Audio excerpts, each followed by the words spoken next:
Bahasa. Sahabat Bahasa di mana saja sahabat Bahasa berada, senang sekali saya Nyoman Sutrisna dapat hadir kembali menemani sahabat Bahasa dalam program Subhasita, Suara Bahasa dan Sastra untuk kita, sebuah program yang digagas oleh Balai Bahasa Provinsi Bali untuk menyampaikan informasi kebahasaan dan kesastraan kepada masyarakat. Program Subhasita disiarkan melalui studio Subhasita Balai Bahasa Provinsi Bali. Sahabat Bahasa, topik yang diangkat dalam program Subhasita kali ini adalah Badan Bahasa dalam upaya revitalisasi bahasa daerah. Untuk berdiskusi tentang topik ini di studio Subhasita sudah hadir Sekretaris Badan Pengembangan dan Pembinaan Bahasa. Beliau adalah Bapak Hafiz Muksin. Selamat datang Pak Ses, sama ya Pak Ses ya? Kita biasa nyebut begitu. Selamat datang di Subhasita. Senang sekali kami bisa punya kesempatan untuk berdiskusi dengan Pak Ses. Seperti tadi topik yang saya sampaikan itu, Badan Bahasa dalam upaya revitalisasi bahasa daerah. Karena itu salah satu kegiatan program yang sedang digalakkan oleh Badan Bahasa. Betul ya Pak Ses? Betul sekali. Baik, sebelum kita berbicara ke revitalisasi, mungkin terlebih dahulu ke Badan Bahasa dulu. Ya. Badan Bahasa, mungkin sahabat Bahasa sebagian besar sudah tahu, tapi mungkin ada yang juga belum tahu ya Pak Ses ya. Tugas dan fungsi dari Badan Bahasa itu apa Pak Ses? Oke, selamat siang ya. Senang sekali saya ada di tengah-tengah Balai Bahasa Provinsi Bali ini, dan tentu menjadi sebuah kebahagiaan saya ingin berbagi bagaimana transformasi yang sedang berlangsung di Badan Pengembangan dan Pembinaan Bahasa Kementerian Pendidikan, Kebudayaan, Riset dan Teknologi. Oke, sahabat Bahasa, mungkin saya ingin menyampaikan terkait dengan apa sih tugas dan fungsi dari Badan Pengembangan dan Pembinaan Bahasa, atau yang kita singkat lebih mudahnya menyapanya adalah Badan Bahasa. Yang pertama, ini Badan Bahasa adalah merupakan faktor yang penting di dalam unit kerja Kemdikbudristek. Ya. Badan Bahasa menjadi salah satu unit kerja eselon 1 yang bertanggung jawab langsung kepada Menteri Pendidikan, Kebudayaan, Riset dan Teknologi. Nah, apa sih tugasnya? Nah, tugasnya adalah yang pertama mengembangkan, ya. Yang kedua pembinaan, ya. Yang ketiga pelindungan. Ya. Jadi gampang diingat nih ya. Tugasnya ada 3. 1 pengembangan, yang kedua pembinaan. Dan yang ketiga pelindungan. Pelindungan terhadap apa? Terhadap bidang bahasa dan sastra. Nah, jadi itu. Jadi supaya kita sama-sama tahu, oh ternyata tugas Badan Bahasa cukup 3 aja tuh. Gampang kan diingat? Diingatnya gampang, tetapi rincian di belakangnya itu kan. Nah ya. Itu. Tentu, artinya untuk melaksanakan tugas itu kita harus tahu detail nih fungsi-fungsinya apa aja. Nah, jadi fungsi yang pertama adalah kita melakukan penyusunan, perumusan kebijakan teknis terkait dengan pengembangan, pembinaan, dan pelindungan bahasa. Jadi semua kebijakan teknis terkait dengan bahasa tugasnya Badan Bahasa. Pertama itu. Yang kedua, setelah dirumuskan kebijakannya, tentu harusnya dilaksanakan. Makanya dalam pelaksanaan pengembangannya, ya, kemudian implementasinya, pembinaannya dan seterusnya sampai dengan pelindungannya, itu menjadi tugas kami juga. Setelah dirumuskan, dilaksanakan. Ya. Dan yang ketiga, tentunya setelah direncanakan, dilaksanakan, yang ketiga adalah pemantauan dan evaluasi. Itu sebagai prinsip dasar ya. Ada perencanaan, ada pelaksanaan, ada evaluasi. Jadi bagaimana kita melakukan pemantauan, evaluasi, dan pelaporan. Pelaporan penting karena jangan sampai kita sebagai unit kerja yang sudah diberikan amanah untuk melaksanakan tugas dan fungsi tersebut, hasilnya tidak dilaporkan. Nah, inilah yang kita laporkan, itu sebagai salah satu tugas yang setiap tahun kita laporkan dalam namanya laporan akuntabilitas kinerja instansi pemerintah. Untuk melihat seberapa kegiatan itu sudah terlaksana dengan baik, begitu ya Pak Ses ya. Kemudian evaluasi juga diperlukan untuk melihat efektivitas sebuah kegiatan itu apakah layak dilanjutkan lagi atau tidak, begitu ya mungkin Pak Ses ya. Ya saya kira itu tugas dan fungsi sudah saya sampaikan, semoga menjadi informasi penting buat sahabat bahasa.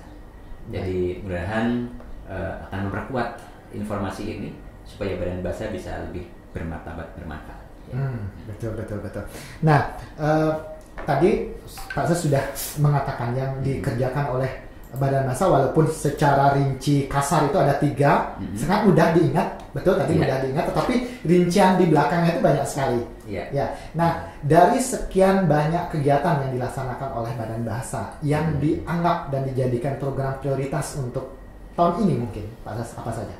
Nah, ini juga tidak kalah penting ya. Terkadang kita itu terlalu banyak dengan rincian tugas, namun tidak fokus. Nah, sehingga ini menjadi salah satu program kami di Badan Bahasa, bagaimana agar tugas dan fungsi tadi dapat terlaksana dengan baik. Kemudian program-program yang ada itu harus fokus. Maka kita juga fokus pada 3 saja. Ya, jadi cukup 3. Kalau ada tugasnya juga 3, sekarang fokusnya juga 3. Nah, apa itu? Yang pertama adalah literasi kebahasaan dan kesastraan. Ya.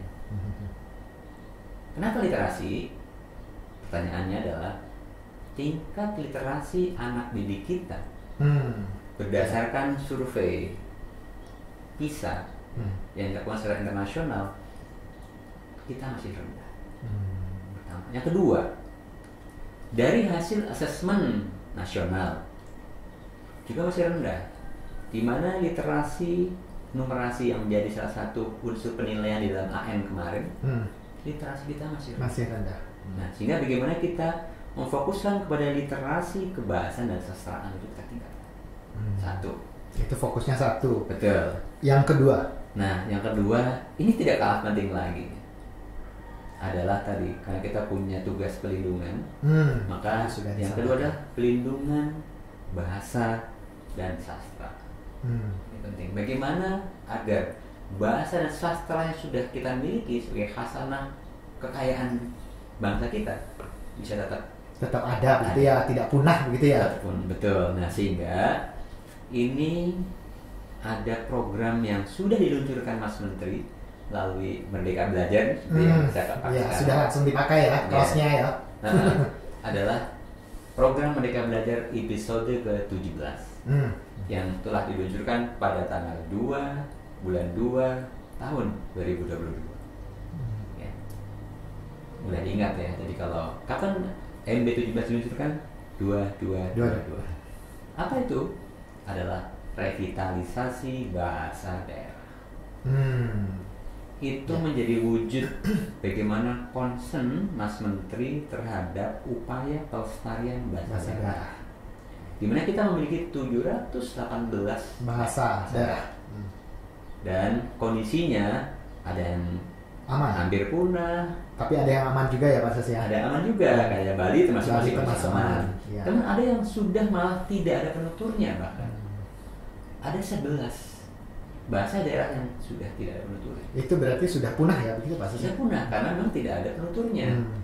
Penutur tua sudah tua kemudian meninggal. Penerusnya yang tidak ada. Nah, itu menjadi salah satu hal yang harus kita antisipasi. Sehingga saya kira program revitalisasi bahasa daerah ini menjadi sebuah bukti bahwa pemerintah hadir untuk bisa menyelamatkan bahasa daerah, termasuk diantaranya di Bali di tahun ini. Ya, nanti kita berbicara tentang kegiatan revitalisasi itu ya. Kita kembali ke yang fokus tadi. Yang pertama itu literasi, kemudian ada pelindungan, yang lagi satu. Nah, satu adalah internasionalisasi bahasa Indonesia.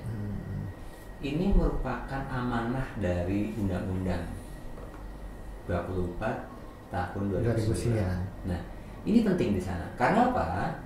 Karena diharapkan bahasa Indonesia ini bisa mengglobal, bisa naik ke pentas dunia, bisa digunakan sebagai bahasa untuk tingkat internasional.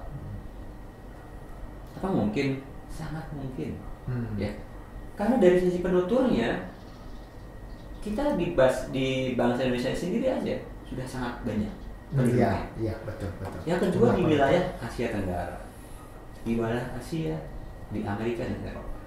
Dan kita sebagai upaya untuk itu sudah memiliki kurang lebih lembaga ya, untuk pengajaran bahasa Indonesia di 50 negara. Yang MIPA itu ya? Yang MIPA, betul. Jadi bahasa Indonesia bagi penutur asing itu sudah ada di 50 negara. Dan ini tersebar di beberapa wilayah. Dan upaya untuk itu terus kita lakukan. Jadi 3, jangan lupa, apa fokus dan bahasa? 1, literasi, 2, perlindungan, dan keempat, internasionalisasi. Gampang ya? Bisa gampang diingat ya. Tapi di baliknya itu Pak, ada banyak kegiatan. Baik, kita lihat di literasi dulu. Kegiatan-kegiatan yang dilaksanakan untuk melaksanakan program fokus kebijakan yang literasi ini, kira-kira apa Pak? Kan kalau mungkin sahabat bahasa sudah mengetahui juga bahwa sekarang pelaksanaan program di Badan Bahasa itu berbasis KKLP begitu ya, Pak ya. Jadi dari ketiga fokus kebijakan itu memang sudah dibagi-bagi ke KKLP begitu. Iya. Betul ya Pak ya? Betul. Mungkin bisa disampaikan.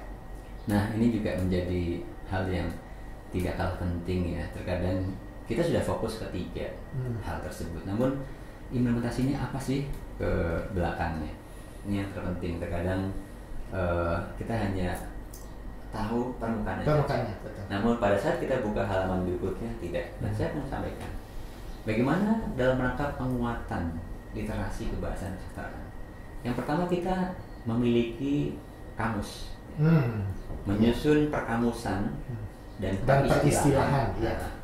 Jadi tentu sudah kenal ya sahabat bahasa, ada Kamus Besar Bahasa Indonesia, KBBI. Iya, itu yang selalu kita update terus menerus. Kita lengkapi, kita perkaya dengan menggunakan kosakata daerah. Betul. Ya. Jadi serapan bisa dari bahasa daerah, bisa juga bahasa asing untuk bisa menyerap yang nanti bisa digunakan.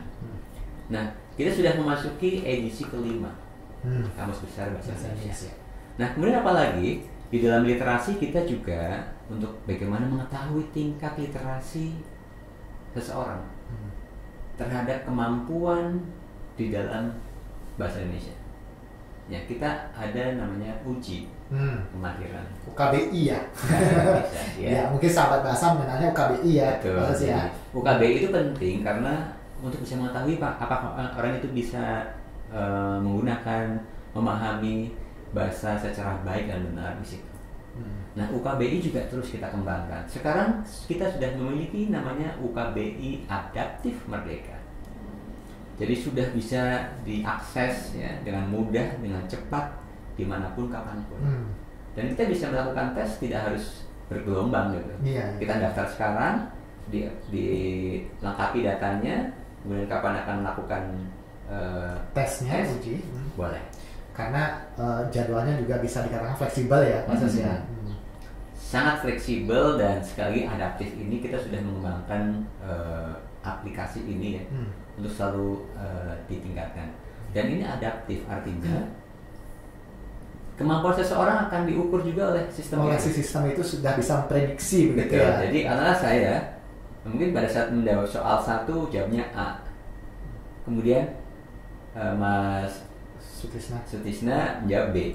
Nah, nanti untuk pertanyaan kedua antara soal saya dengan Mas itu menyesuaikan begitu ya, maksudnya adaptif seperti itu. Iya, betul.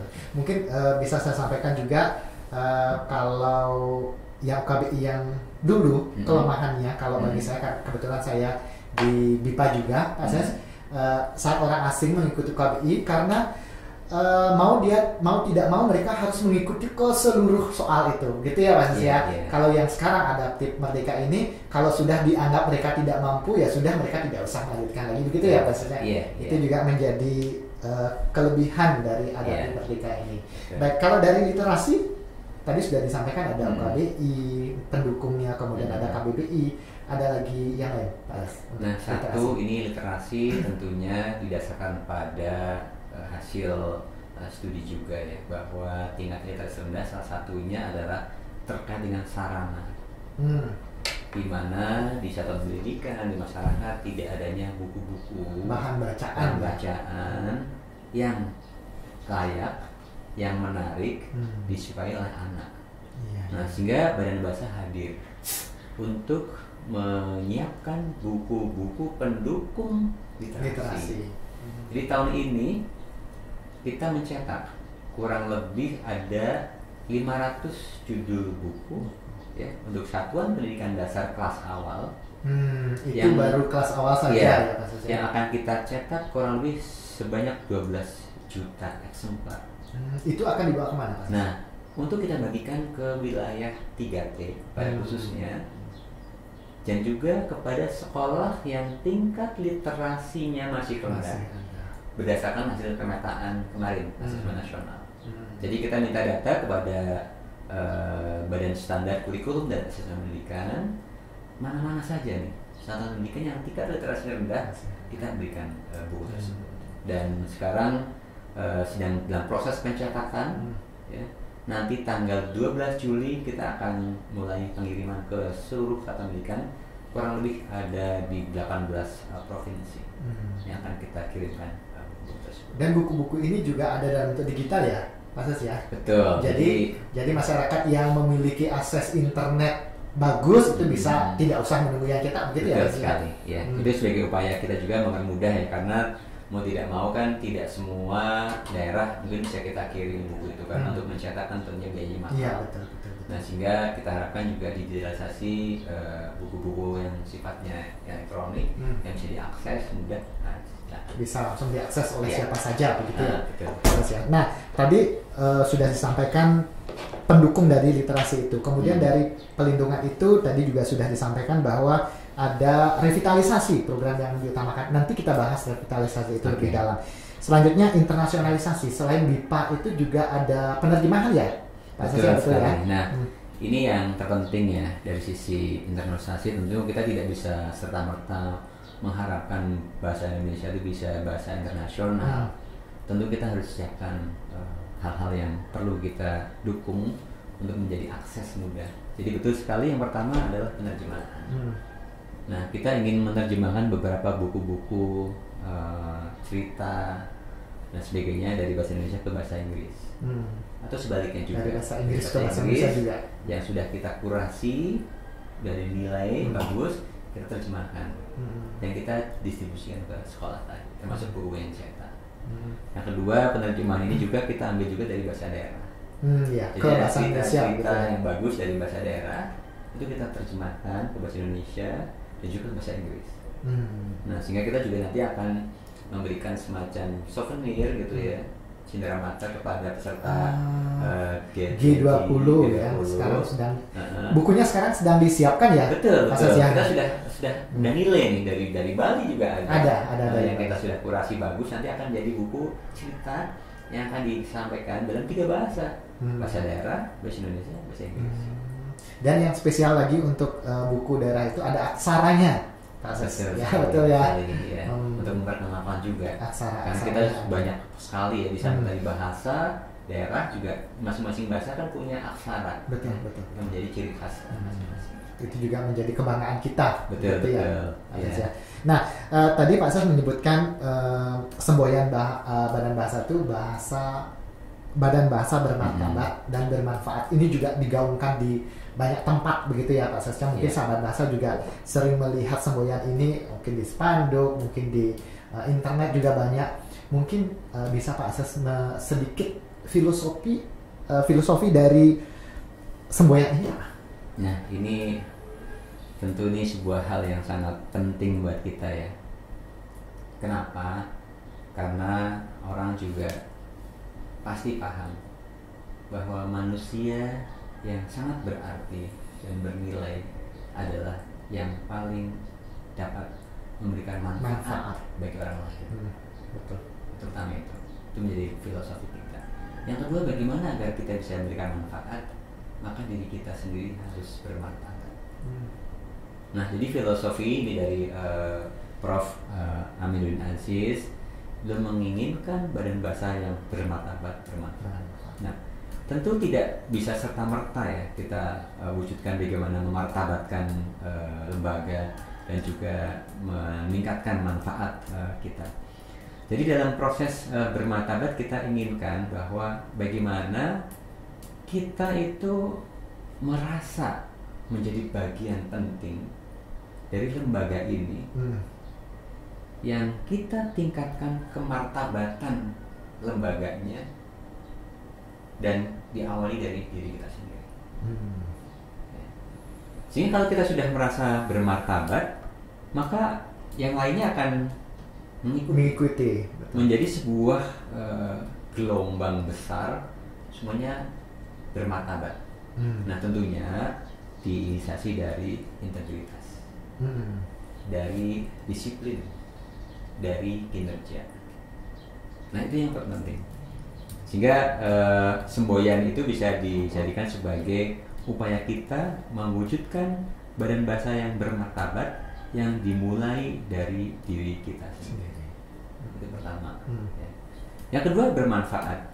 Nah tentunya sudah menjadi kewajiban kita bahwa tadi badan bahasa dengan mengusung tugas fungsinya dan 3 prioritas, maka program-program yang akan dilaksanakan itu harus memberikan manfaat yang dapat dirasakan oleh masyarakat. Itu sebagai bertanggung jawab moral, karena 1 rupiah uang yang digunakan oleh kita adalah uang yang berasal dari APBN, dan uang APBN adalah berasal dari rakyat. Harus dinikmati oleh harus dinikmati kembali ke rakyat. Tidak boleh hanya untuk kita sendiri, hanya untuk informasi diri sendiri, apalagi hanya sekedar untuk memenuhi laporan yang ada di lemari. Tidak, tapi manfaatnya langsung dirasakan. Nah itulah sebagai upaya kita bermartabat. Berarti orientasi pekerjaan yang dilakukan oleh badan bahasa itu memang manfaat itu. Betul. Begitu ya. Nah, Pak Azas, jika kegiatan itu memang memberikan manfaat yang besar kepada masyarakat, itu yang diutamakan. Kan begitu ya Pak Azas ya. Ya, baik. Tadi sudah dirinci kegiatan-kegiatan dari literasi sudah, kemudian internasionalisasi sudah. Pelindungan juga tadi sudah sempat disinggung yang revitalisasi. Yeah. Nah, untuk sahabat bahasa ketahui juga saat ini Badan Bahasa melalui Balai Bahasa sedang melaksanakan kegiatan bagian dari revitalisasi bahasa daerah bahasa Bali. Yeah. Begitu ya Pak Azas ya, di Bali. Nah, yang menjadi poin tadi sudah Pak Azas sampaikan bahwa beberapa alasan kenapa revitalisasi itu perlu dilaksanakan karena ada beberapa bahasa yang kondisinya sudah tidak aman, begitu ya, malah ada yang sudah punah. Selain itu, apakah ada alasan lain? Tidak, Pak Azas? Ya, mungkin terpenting adalah tadi di samping kondisi kebahasaan daerah yang ada yang harus dilestarikan, adalah kita mengacu kepada regulasi ya, sebagai dasar kebijakan kita. Ya, tadi saya sampaikan di awal bahwa bahasa adalah sebuah hal yang sangat penting, dan itu oleh pendiri bangsa kita sudah digaungkan sejak tanggal 28 Oktober 2008. Artinya bagaimana agar untuk mempersatukan bangsa kita yang waktu dalam masa perjuangan, bahasa menjadi satu pengikat. Kita punya dari berbagai aspek penjuru ya, menyatu dari satu, bahwa menjadikan bahasa Indonesia menjadi bahasa persatuan. Itu semangatnya itu sebagai bahasa negara. Nah kemudian di sana Undang-Undang Dasar 45 ada Undang-Undang nomor 24 tahun 2009 ya. Di sana juga menekankan lagi pentingnya bahasa, dan juga sudah disinggung juga mengenai bahasa daerah. Dan juga internalisasi. Dan lebih spesifik lagi di Undang-Undang 2014 nomor 23 tentang pemerintahan daerah. Di situ juga secara spesifik dinyatakan bahwa pemerintah kongruen antara pemerintah pusat dan daerah itu punya tanggung jawab di dalam bahasa daerah. Melestarikan bahasa daerah. Betul. Itu ya. Nah itu sebagai dasar secara regulasi agar aktivitas kita itu fokus dan memang punya tujuan dan memang ada di gariskan undang-undang itu. Nah itu alasan pertama ya. Yang kedua, yang tadi di regulasi ingin saya sampaikan dan ingin saya kutip ya, kalau saya salah ya, bahwa di dalam pasal 42 ayat 1, 2, dan 3 di Undang-Undang 2009 nomor 24 tersebut adalah bahwa pemerintah daerah wajib ya, mengembangkan, membina, dan melindungi bahasa daerah dan sastra. Ya, betul. tentunya ini menjadi satu bagian penting. Yang dimaksud pemerintah daerah tentunya adalah pemerintah daerah provinsi, kabupaten, kota. Iya. Yang kedua bahwa pengembangan, pembinaan, lindungan tersebut itu harus dilakukan secara bertahap, Betul. secara sistematis dan berkelanjutan. Nah, inilah peran dari kami di Badan Bahasa bagaimana mengarahkan, memfasilitasi ya, agar pemerintah daerah bisa melakukan tahapan-tahapan secara sistematis, bertahap dan berkelanjutan. Itu alasan yang kedua. Nah, yang ketiga ini yang juga penting bagaimana pembagian kewenangan ini. Karena kan tentunya tidak ada program dan kegiatan yang mungkin bisa kita laksanakan dengan baik tanpa dukungan dari pemerintah daerah. Betul. Harus ada kerjasama begitu ya Pak Sus. Betul. Nah, tentunya dukungan dari segi apa? Dari sisi sumber daya. Utamanya tentunya adalah dalam sisi anggaran. Kalau program ini sudah masuk dalam anggaran yang jelas di masing-masing instansi, maka kegiatan yang akan dilakukan bisa berjalan dengan baik. Nah, jadi itu. Jadi semangatnya dengan pembagian kewenangan, pemerintah pusat mengapa, apa ini yang akan dilaksanakan, daerah apa. Jadi pembagiannya jelas. Jadi tidak saling mengandalkan. Oh, itu kan tanggung jawabnya pusat. Iya. Itu kan tanggung jawab daerah, tidak. Jadi di dalam Undang-Undang 23 itu juga dijelaskan kalau pemerintah daerah itu kewenangannya adalah pertama pelindungan bahasa dan sastra daerah. Yang kedua pemberian dukungan terhadap upaya pelindungan. Jadi dukungannya harus ada pada setiap unit terkait. Sedangkan pemerintah pusat tentunya melakukan fasilitasi yang diperlukan oleh pemerintah daerah dalam rangka pelindungan bahasa daerah. Ya. Berarti semua dari pusat mendukung daerah, daerah juga mendukung pusat, begitu betul, ya betul. intinya seperti itu ya Pak Susnya. Dan ini satu lagi ada satu Permendagri juga yang sudah diterbitkan nomor 40 tahun 2007. Ya. Di Permendagri itu juga sudah secara eksplisit menyatakan bahwa pelestarian dan pengembangan bahasa daerah sebagai unsur kekayaan budaya sebagai sumber utama pembentuk kosakata Indonesia. Artinya dari sumber-sumber daerah tadi yang kita masukkan dalam KBBI tadi ya. Dan tentunya sosialisasi, publikasi dan pelestarian yang bisa dilakukan oleh pemerintah daerah juga sudah diatur dalam Permendagri tersebut. Jadi dinas pendidikan, dinas kebudayaan sudah punya landasan dasar melakukan kegiatan ya. Betul. Bagus. Baik. Nah, tadi alasan-alasan mengapa revitalisasi itu perlu dilaksanakan sudah disampaikan. Selanjutnya saya kembali ke fokus tadi kan kalau Badan Bahasa melakukan kegiatan tidak serta-merta melakukan semua tempat begitu ya. Termasuk juga yang revitalisasi ini. Fokus untuk revitalisasi kan tidak bisa ke semua bahasa daerah. Begitu ya Pak Sus ya. Untuk tahun ini fokus bahasa daerah yang direvitalisasi itu ada datanya Pak Sus? Bahasa mana saja selain bahasa Bali? Betul, jadi dari 718 bahasa daerah yang ada sudah kita petakan juga mana yang posisinya dalam kondisi aman. Mana yang rentan, mana yang mengalami kemunduran, terancam punah, kritis yang sudah kita lakukan. Ya, jadi pada tahun ini kita hanya fokus untuk mencoba melakukan revitalisasi di 12 provinsi. Itu 12 bahasa? Tidak, jadi sasarannya tahun ini ada 38 bahasa di 12 provinsi tadi.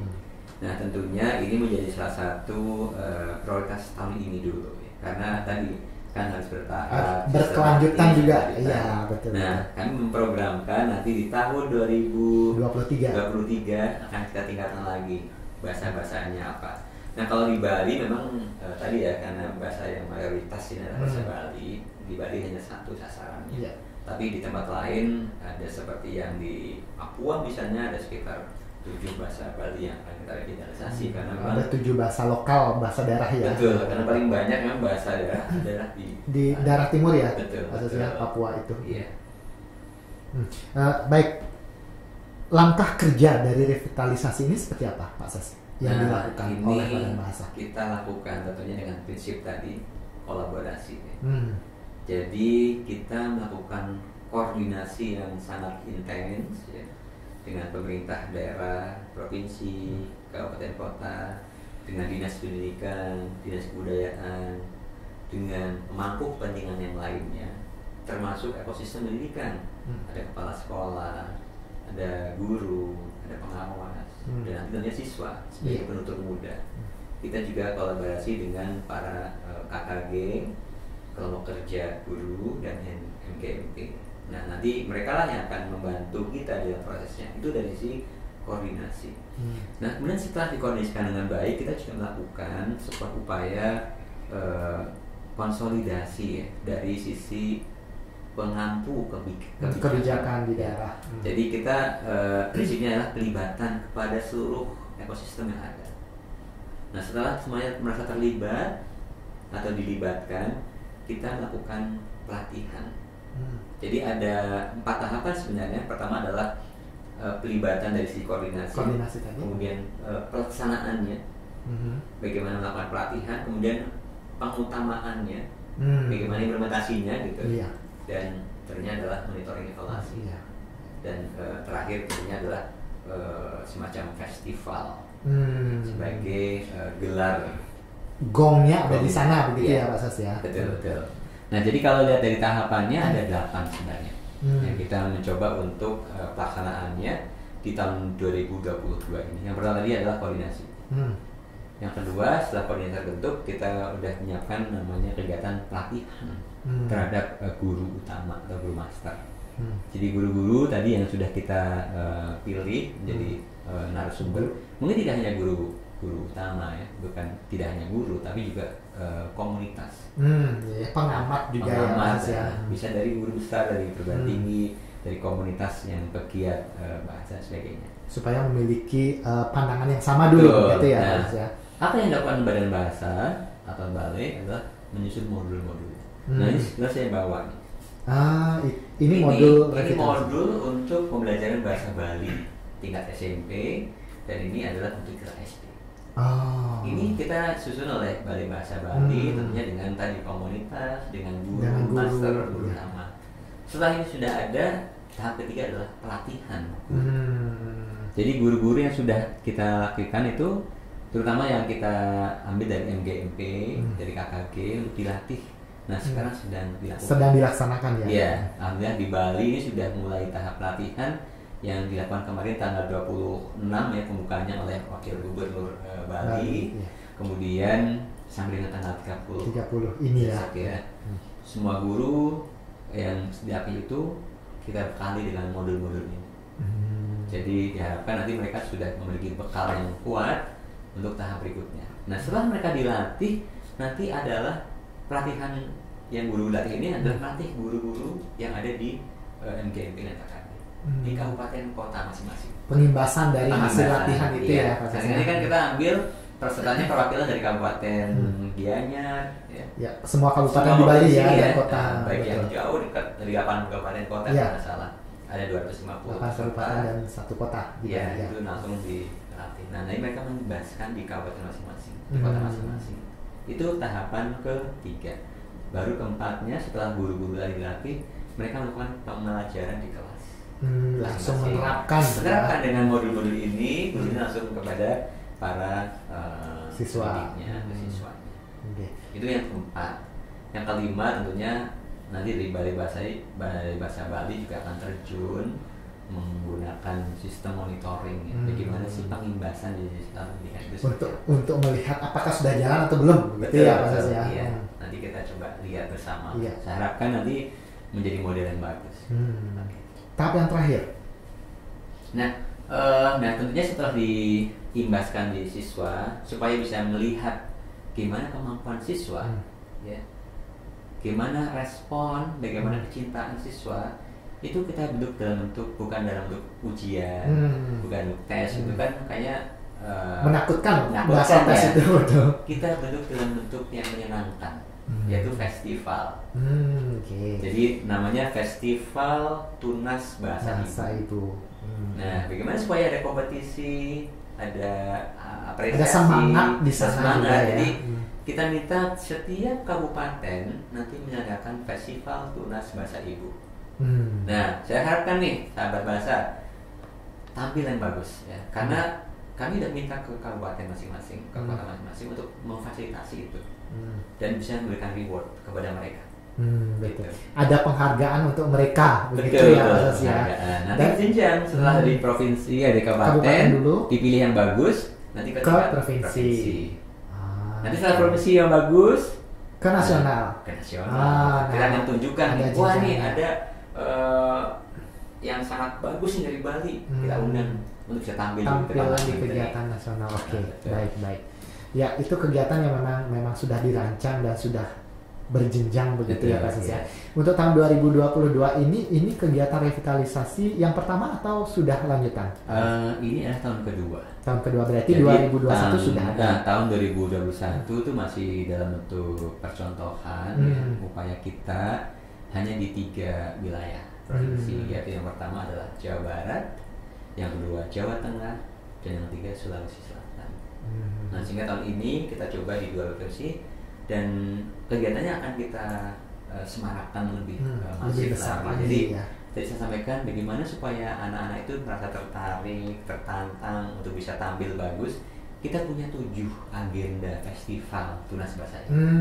Itu juga sudah dirancang ya? Sudah. Oke, mau tahu apa itu? Apa saja Pak? Nah, yang pertama kita sekaligus untuk mendorong literasi. Jadi membaca dan menulis ya, namun menggunakan aksara daerah. Oke, kalau di Bali berarti menulis aksara Bali begitu ya? Betul, ya. Itu yang pertama.